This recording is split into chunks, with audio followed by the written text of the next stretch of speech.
Bon, eh bien voilà, je suis arrivée, je suis sur mon lieu de bivouac à Miramont. J'ai fait 22 km et demi aujourd'hui. Ma tente est installée, elle est là, derrière. Voilà. Alors on va faire un petit débriefing de la journée, vite fait, avant que les moustiques m'aient complètement dévoré. Ben ça s'est bien passé. Voilà, mais il a fait très chaud, encore plus chaud qu'hier. Mais bon, mon chargement était bien mieux installé et donc j'ai pu marcher plus longtemps et j'ai pas eu de problème. Alors après, avant Air sur la Dour, il y a plein de donativos. Il y en a au moins 4 dans les 10 km, les 10 derniers kilomètres avant d'y arriver. Ici, une fois qu'on a dépassé Air sur la Dour, il n'y a plus rien. Il y a eu un seul point d'eau. Il n'y a pas de bar, il n'y a pas de buvette, il n'y a pas de restaurant, il n'y a pas d'épicerie, il n'y a pas de village, il n'y a rien. Rien du tout. Donc si jamais vous faites le chemin, à partir de Air sur la Dour, il faut se ravitailler à Air sur la Dour, c'est vrai ce qu'ils ont dit, il n'y a rien du tout. Donc voilà, moi j'avais des fruits, donc j'ai mangé des fruits. Alors ici à Miramont, il y a une épicerie qui fait boulangerie, qui fait les croissants, qui fait le café. Il ouvre à peu près vers 7 h et ça reste ouvert toute la journée jusqu'à 7 h du soir. Et il fait des glaces aussi. Voilà. Sinon, il n'y a rien d'autre. Alors, il faut vraiment être prévoyant. Et je vais vous mettre des petites images et des vidéos. Et puis, ce matin, je suis partie, il était 9h30, je suis partie tard encore. Je suis arrivée ici vers 18 h. C'était long de préparer le sac et tout ça. Et puis, j'ai pas beaucoup dormi parce que hier matin, j'ai fait un montage de 4 h du matin à 7 h de la vidéo 3. Et le montage de la vidéo 4, je l'ai fait cette nuit et j'ai fini, il était 3 h du matin. Donc, j'ai pas beaucoup dormi. J'ai dormi 3h30, c'est pas assez. Donc, ce soir, il faudrait quand même que je me repose, si j'y arrive. Mais il faut que je monte la vidéo d'aujourd'hui aussi. Donc voilà. Mais il y a plein de belles images. Je suis passée au lac. Il y a des réflexions aussi sur les pèlerins. Mon avis, ce que je pense des pèlerins. Enfin, il y a plein de petits trucs sympas et marrants. Voilà.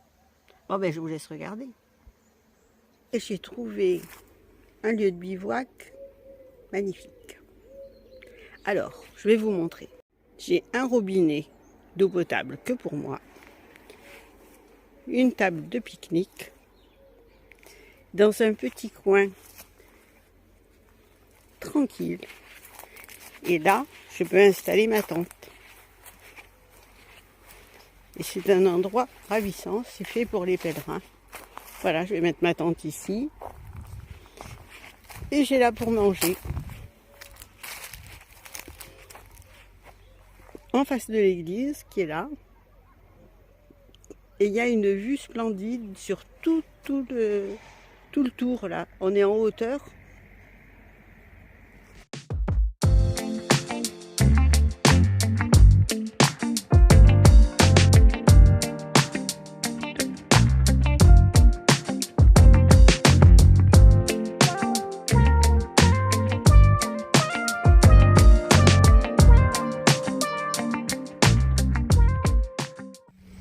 Alors voilà, je me suis arrêtée un peu sous les arbres là pour un peu respirer.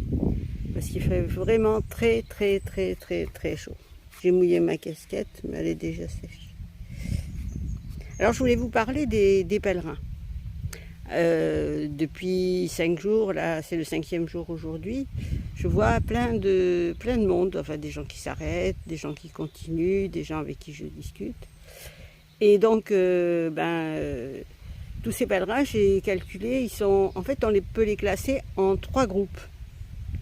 Alors, il y a le pèlerin, d'abord il y a le pèlerin religieux, qui fait Compostelle, parce que Compostelle, c'est un pèlerinage, parce que il a la foi, parce que ça représente quelque chose pour lui. Et ce pèlerin-là, bon, il essaye de pas trop être dans le confort et de pouvoir faire le chemin. Et en même temps, il fait une introspection sur lui-même pour être meilleur. Souvent, c'est des gens qui ont eu des accros dans leur vie et qui essayent de se remonter, de se remettre. Ça, c'est la première catégorie. Après, il y a une deuxième catégorie, c'est le pèlerin touriste. Alors celui-là, il a un tout petit sac, on le reconnaît tout de suite. Il n'est pas comme les autres, il a un tout petit sac parce que eh ben, tous ses bagages, il les fait transporter par un transporteur. Comme ça, il ne porte pas. Et en général, ils sont en groupe, les pèlerins touristes, ils sont plusieurs. Et ils font le chemin de Compostelle sans porter de poids. Voilà, ils vont de gîte en gîte. Ils font pas du bivouac ou ils font pas. Souvent, c'est des personnes âgées d'ailleurs. Certains le font parce qu'ils peuvent pas porter, mais pas tous. Et eux, ils marchent en discutant, ils font la pause à midi, ils font le pique-nique, ils se font des repas le soir, soit au restaurant, soit au gîte. Voilà. Alors, il y a le pèlerin parisien. Alors, le pèlerin parisien, c'est un pèlerin, c'est un bobo en général, BCBG, qui vient faire le chemin de Compostelle parce que c'est dans le vent, c'est à la mode. On va faire le chemin de Compostelle. Donc ça discute avec les uns, les autres. T'as fait le chemin de Compostelle? Bah non, je vais le faire cette année. Non, moi je le ferai l'année prochaine. Voilà.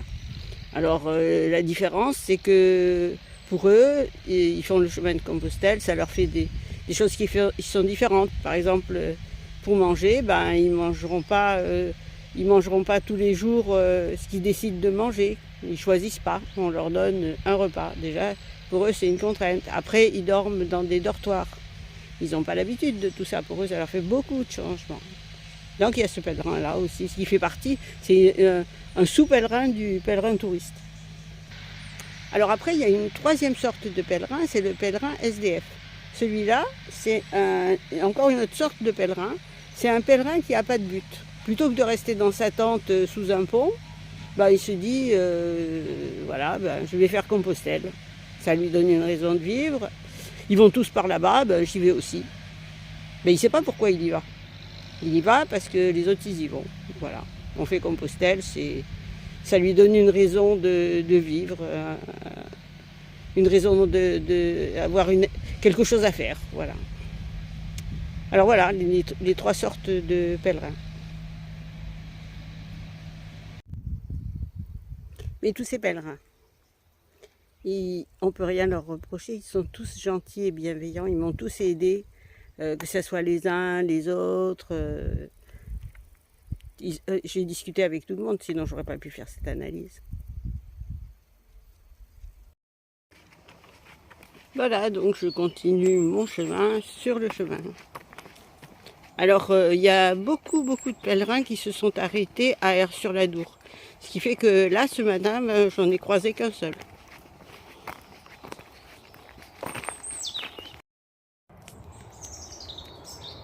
Je suis dans un lieu paradisiaque. Il y a le lac. Je marche à l'ombre. Il n'y a pas beaucoup de monde.